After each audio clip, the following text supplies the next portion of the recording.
Welcome to Growth Quest. Today we have the honor and privilege to have Mah Kam Lin, Group Data Scientist of Maybank, with us today, and she's going to share some insights about big data and how marketers can actually benefit from this amazing new trend that is gripping the world of marketing. My name is Kam Lin. I'm Group Data Scientist in Maybank. Just joined 2 years ago. Before that, I worked in the telco for 23 years. I work in Australia, spent most of my growing up time in Australia. Undergraduate, postgraduate, I worked in Australia before. So I think my journey is as a data scientist is accidental, not planned or intended in whatever way, but it's just a passion to look at data and interpret data. Yeah? Absolutely. Okay. I think, tell us a little bit about your time when you used to fly satellites. That sounds so fascinating. Flying satellite is in fact very interesting. You actually have to you have to secure an orbital slot with International Telecommunication Union at Geneva, and Malaysia filed for 3 slots then when we were there, and then you have to build the satellite, you have to design the satellite, you have to get the launcher, you have to evaluate the launcher. Martin Lot, we work with Ariane France and Japan H2 and Long March, and we have to do all the evaluation. Those are not so glamorous or not so exciting time, but you have to look through all the tender document. And we built, we were in El Segundo, Los Angeles. Then we launched. Launch was interesting because you have to bring the satellite up to a certain level, geostationary. Then the job is to keep the satellite in the box. So a lot of people ask me, why isn't it automated? Intentionally, we put human decision into the whole process because every satellite behaves differently when they reach the space. So you can't just automate everything. And satellite, there's a limitation of how much fuel we have. We cannot halfway through and then go and pump petrol. You see, no such a thing. Hydrogen is that's this much, and you have to use it for a lifespan of a satellite. Now, the reason they train orbital analysts is to make sure that we maximize the petrol. Because once it's done, the lifespan of satellite is gone. Yeah. So of course we have a lot of trick. We can put it in inclined orbit, we fire the satellite as and when we think it's the right time. Then up in the sky is interesting because when the sun shines on the satellite, there's solar wind. The satellite actually get pushed. And then you have sun and moon and you have everything. So what you study in school, you actually use it. So if people tell you you never use anything you study in school, it's not true. You actually study every formula, the rocket formula, everything is being used, and every day you use it to fly the satellite. So when we were flying the satellite, we also have to start looking at data, because data is the one that tells us where the satellite is. It's 36,000 kilometers up in the space. You can't see it. Sometimes my friends say, oh, at night I saw one light flying around, that's your satellite. I say, no, satellite doesn't have a light, and you can't see it, it's too far away. So the satellite communicate with us every second of the time. They just stream down telemetry. With the data, we interpret the condition of the satellite. So that's how it works. And satellite is cold, you turn on the heater. At a certain time, you have to start your charging of the battery and just keep the satellite in good health. That's what we do. And from then, I realized data is very powerful. Yeah. Okay. So that's how it started my journey to look at data. Yeah. Then over the years, I took care of mechanical, electrical, civil structure engineering for the company, and then move on to managing huge programs, launched the iPhone, and as the time evolved, I got interested in geo-marketing. So looking at data, looking at micro market, looking at areas that we can improve bottom line, and high potential, undertapped market, high revenue, underserved market. Those are always the key areas that I look into. Yeah. Then as I evolve a bit more, I gotten the portfolio to be head of a business intelligence office. Then I was invited to join Maybank, so I joined Maybank as group data scientist. That's how the whole career summarized. Fantastic! What a wonderful, Strange. awesome career, and I guess the journey is just beginning for you with especially with data and Right. and what you can do with it. Mm-hmm. Um, I think today's marketers, they really need data to drive their decision making, and data is becoming very complex, and data is becoming. What is big data? Maybe you can just give me from a marketer perspective, how can one get their head around big data? I don't pretend that I have a real definition of big data. I think so far nobody really want to define it yet. Big data, is it a very large amount of data, or is it a lot of data sources? So I leave to everybody, experts, to interpret it. For my understanding, big data is good provided you can really manage it. If you don't know how to manage big chunk of data, you start buying a lot of expensive platforms, a lot of expensive applications to translate the data, which after translated, you don't know how to use it. Pardon me, because I think a lot of vendors trying to sell very expensive storages, and it's not a bad thing if you know how to use it. If you don't know how to use it, then you really need to evaluate your needs and your wants. Huh? Do you want to be known that you have big data solution, or you just want to, is it a need? So that, I think every organization has to evaluate that.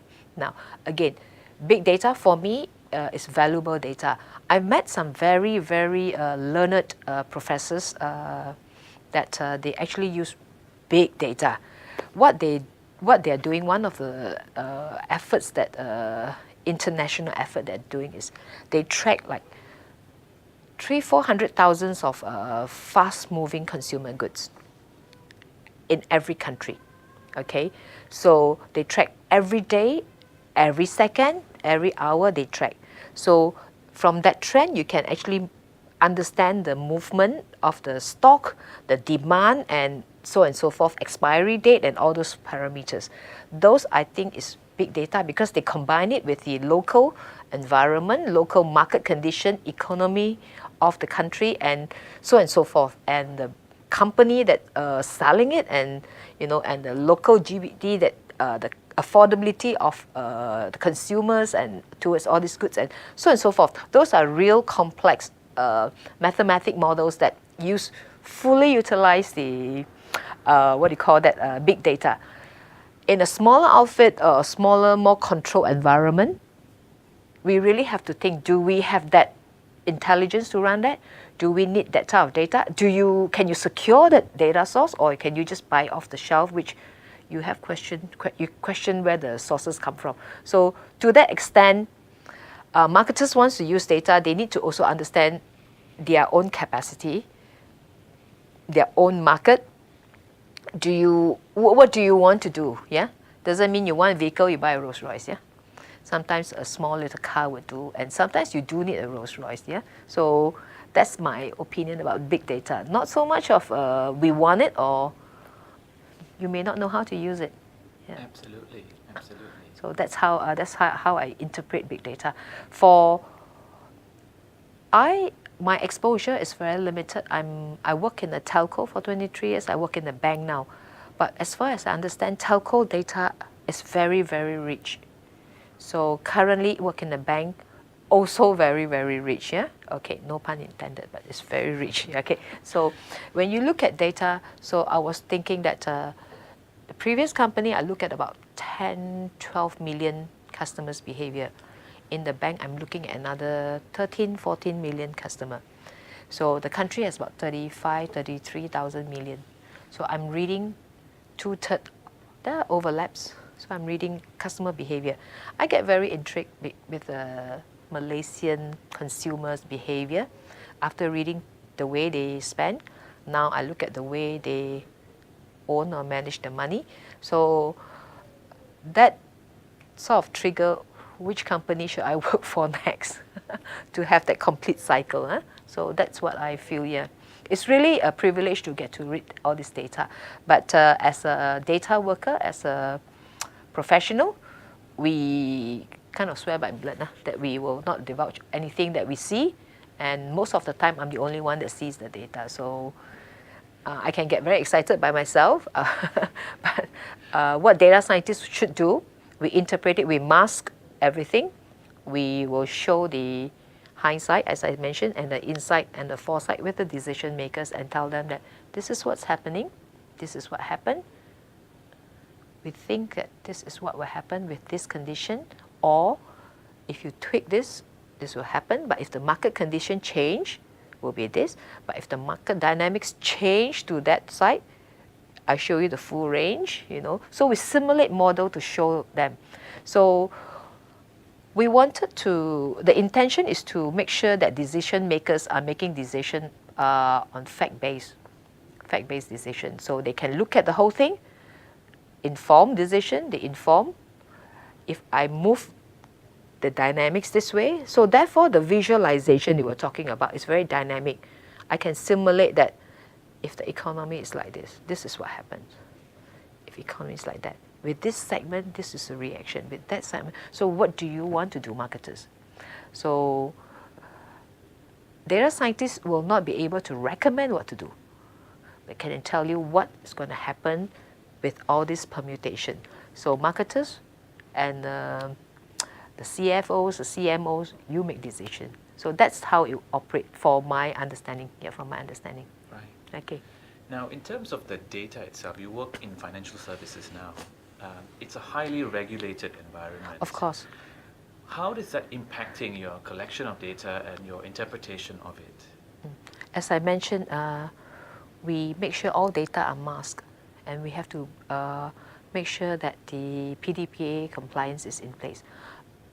Actual fact, I don't have to look at your data per se. I can look at a cohort data, then I can interpret from there. Yeah. Okay, I think I said too much already. Yeah. So that has to be managed. Yeah, that piece of information. Okay. Yeah. Now, the other thing I wanted to ask about is, was there anything along your journey in data that actually surprised you? You know, where you actually were dead set on a particular outcome, but the data proved otherwise. Was there anything interesting, perhaps? Yes, but let me think. Of course. Let's talk about telco spending. We would think that the migrant would be lower income, migrant workers lower income bracket, but they spend more compared to Malaysians. So that's intriguing. And then that's when marketeers come in. It's the emotional connection that they want to call home. They want to be connected. So marketeers sort of capitalize that and they sell it to them. So I think it's a good thing. I mean, making money is good. So that's something that I find it, I was very surprised when I first saw the data. Yeah. And then when I look at the data many years ago as well, you know that the migrant workers, they come from different countries. It's proven now that they stay in certain areas. They don't mix, because if they mix, they may fight. So again and again, I see that pattern, and I thought, interesting. Wherever you go, whichever country you landed up, you tend to click among yourselves that people may like or may not like, but it turned out to be that pattern. Yeah, I would think that you come to Malaysia, you start mixing around with different migrants. Yeah, it's not. Yeah, so that was interesting. Then again, I also mentioned that certain customers do not like to be seen. That's proven again and again. I can't quote specific example because of confidentiality, but another thing was interesting that most people, you can locate them 80%, 80-20 again. 80% of the time, if I were to track where you are around 3 areas, 80%. 20% maybe you go. You're where you work, where you live, and where you hang out. 80% of the time. So you don't have to spend too much time worrying about whereabout they go. Other than, of course, the exceptionals like the insurance salesman, the people that drives around, the taxi drivers or the Uber drivers. But most of the populations, they just hang around 3 areas. That's very interesting. I never knew that until I started working in with data. Another thing I thought I'd share with you as well. If you own a mobile phone, and in 6 weeks you did not make a call or nobody calls you, it's not a real number. I see. Right. Oh, interesting. Right. So those are the things that I thought, oh, interesting. And in a bank, There are customers that do not go to ATM at all. There are customers that every month they have to go and visit ATM. There's also a group of customers, sometimes they go, sometimes they don't go. And the distribution is very, very even. It's so interesting. So those are the things that, well, we can say these are the things that we see, how to interpret and translate it into business initiatives. Yes, of course we can. If not, I wouldn't have quoted all the examples. So all those that I've quoted, in fact, we have translated it into business initiatives and we have seen returns. So therefore, data scientist's job is also able to interpret insights into potential executable business plans. If not, it's also useless. Yeah. So that's how I view data. Yeah. Okay. Fantastic. Now, if I wanted to speak to a data scientist and I wanted to communicate, what are some of the things that would give me an edge going in prepared, Okay. not to waste the time of this individual? Right. I think there's a lot of the country or a lot of tertiary institution, they're churning out a lot of so-called certified data scientists. I have my view. As I said, you may not like to hear what I say. They are churning out a lot of hardcore programmers, programming data scientists, very R&D, with very little business acumen. Now, if you talk to them, they will want to talk to you about the R, the Pythons, the Hadoop, everything that we use every day. It's just that how do you talk to them? You may not be able to communicate with them because they talk a different language. So be very patient with this group of slightly younger so-called data scientists. But if you work with more experienced data scientists, you talk to them about business. In fact, my job, I sit in a lot of meetings. I just listen. In fact, they don't have to talk to me. I just listen. As I listen to the business needs, listen to pain points, listen to areas that there's a big question mark, a puzzle, and you pick up everything, and then I go and think. I do think once in a while. And I come up with solution, and I have to decide what type of data to use to solve the business issue. Now, if you talk to data scientists, it's very easy gauge. If you talk to them about technical and everything, which we all love, but if that's all they talk, then you have a R&D, good R&D data scientist. If you talk to a data scientist that talk to you about business, then I think that's the L&D data scientist, applied data science. So they will use the applied science portion to solve business solution. So to solve business solution. So depending on what type of data scientist you're talking to, a different approach. Yeah. So that's how I view the whole thing. Yeah. Okay. So I'm more towards the applied data science. Right. So the L&D would be life and death. Life and death. Okay, and the R&D would is be the R&D. research But and development. I love my R&D. I Right. really love. I'm building something now, which I also cannot disclose, which I think is very exciting and never been done before. Yeah. So that's how my day-to-day life is, working life is. How exciting! It's a really. I think this is it's an uncharted field, really, Right. in many ways. So Right. We get excited when we don't know what we don't know. So we sit there and find out what we don't know.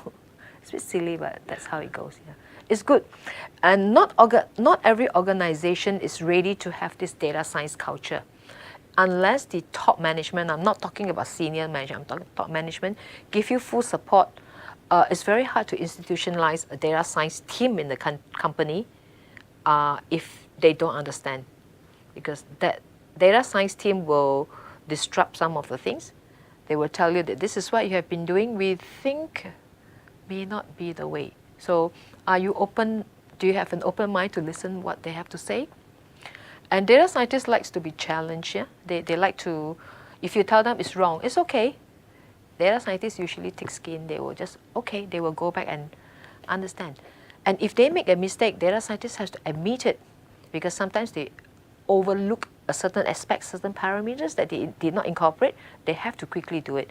So when you speak to a data scientist or potential data scientist, you actually have to observe the other aspect and attributes of the personality as well, not just the title, because title doesn't mean much anyway. So, okay. fair enough.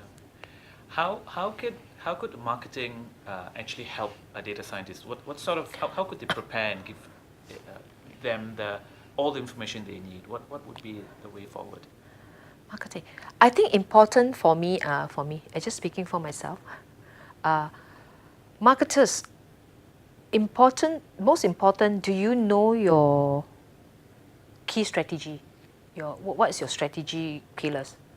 If you cannot define your strategic pillars and your intention and what end game you want to achieve, it's very hard for data scientists to guess, because as much as they would like to have the business acumen, but very few marketers end up as a data scientist, or data scientists end up started off as a marketer. I could be wrong. Yeah.